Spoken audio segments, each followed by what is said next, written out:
ஹோமியோபதியில முக்கியமா ஒரு 3 மருந்து சொல்றேன். மூட்டு தேய்மானத்துக்கு. Bryonia 30, Rhus tox 30, magnesium phos 30. Homeopathy doctors ரொம்ப ஃப்ரீக்வென்ட்டா யூஸ் பண்ற மெடிசின்ஸ் இது. இத தவிர்த்து ரொம்ப நெறைய மெடிசின்ஸ் இருக்கு ஹோமியோல. நெறைய பேருக்கு 40 வயசுலயே மூட்டு வலி ஆரம்பிச்சுருது. சில பேருக்கு 80 வயசு ஆனா கூட ரொம்ப ஆரோக்கியமா இருக்காங்க. படி ஏறி இறங்குறாங்க, மூட்டு வலியே இல்லாம. ஸோ அந்த மாதிரி இருக்கிறது தான் ஆரோக்கியமான உடம்பு. பட் ஆனா நெறைய பேருக்கு இந்த மாரி ரொம்ப சீக்கிரமே இந்த மூட்டுல தேய்மானம் ஆரம்பிக்குது.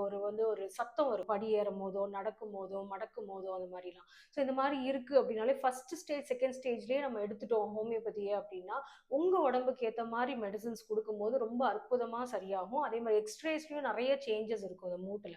ஸோ அத பேஸ் பண்ணியும் எந்த கால்ல முக்கியமா வலிக்குது, வீக்கம் இருக்கா, பர்சைட்டிஸ் இருக்கா, அது மாரி நெறைய இஷ்யூஸ் இருக்கு இந்த மூட்டுல.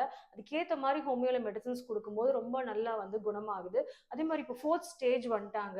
காலே பெண்ட் ஆயிடுச்சு. எலும்பு தேய்மானம் அவ்ளோ சிவியரா இருக்கு அப்டின்னா, அவங்களுக்கு சர்ஜரி நெலைமையில இருந்தா கூட வலிய நம்மளால கம்மி பண்ண முடியும். ஸோ வலி சில பேருக்கு எனக்கு பார்க்கறக்கு ஆள் இல்லன்னு சொல்லுவாங்க. சர்ஜரி பண்ணோம்னா 2, 3 மாசம் நான் படுக்கையில இருக்கணும். பிசியோதெரபி பண்ணணும். இதெல்லாம் பார்க்கறக்கு எனக்கு ஆள் இல்லன்னு சொல்லுவாங்க. ஸோ அவங்கள மாரிவங்களுக்கு ஹோமியோபதி ஒரு பெஸ்ட் ஆப்ஷனா இருக்கும். ஏன்னா இயற்கை மருந்து வயசானவங்களுக்கு இதுல சைட் எஃபெக்ட்ஸ் கிடையாது.